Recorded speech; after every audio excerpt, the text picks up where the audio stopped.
नमस्कार, प्रणाम। हम भोजपुरी गायक टुनटुन यादव और आप सबों को तहे दिल से प्रणाम है। आप लोगों का तहे दिल से धन्यवाद देना चाहता हूं कि आप लोगों ने मेरे गाने को हद से ज़्यादा प्यार आशीर्वाद दे रहे हैं। हमारा ज़्यादा गाना फेसबुक स्टेटस में बहुत ज़्यादा लोग लगा रहे हैं, दिल से थैंक यू। और एक बहुत सारा भी हमारे दोस्तों लोग का फ़ोन भी आ रहा है।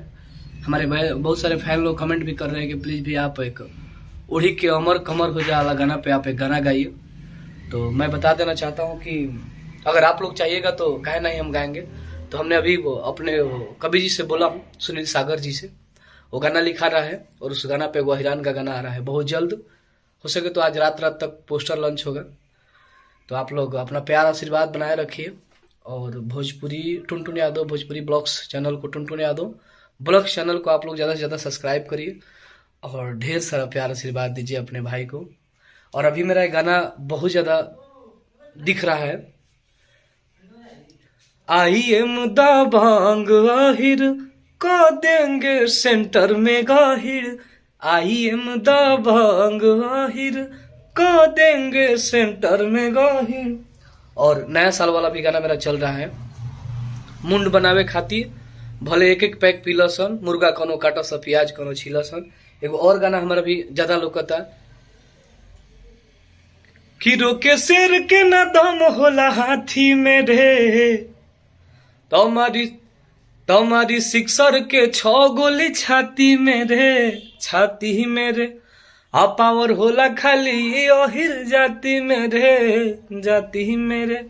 तो यो गाना बहुत ज्यादा रील्स पे वायरल बा, आप सब बनाई जाओ। और जितना भाई हमारे गाना पे रील्स बना रहे हैं सबको तहे दिल से प्रणाम है। और जाते जाते आप सबसे बता दें कि हमारे एगो टुनटुन यादव हिट्स चैनल बा, वही चैनल के आप सब ज़्यादा से ज़्यादा प्यार आशीर्वाद दी और वो पे भी गाना कंटिन्यू आ रहा बा।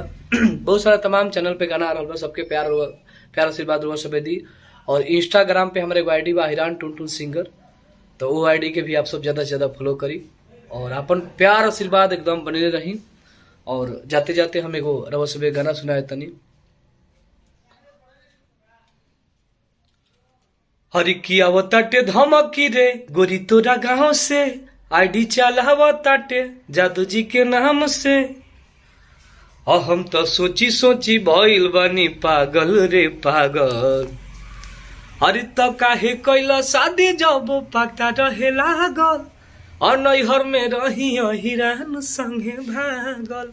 तेहू गाना के आप सब प्यार आशीर्वाद दीजा। और समाजवादी लवर भी गाना हमार रिकॉर्ड हो गई बा, बहुत जल्द आप सबके सुने के मिली।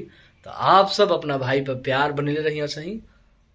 और आप सबके भाई आप सब खातिर एकदम 24 घंटा बिजी रहल चाहिए भाई कि हम 24 घंटा बिजी रही और आप सब तक अपना गाना पहुंचाई। लव यू, जय हो भोजपुरी समाज, लव यू।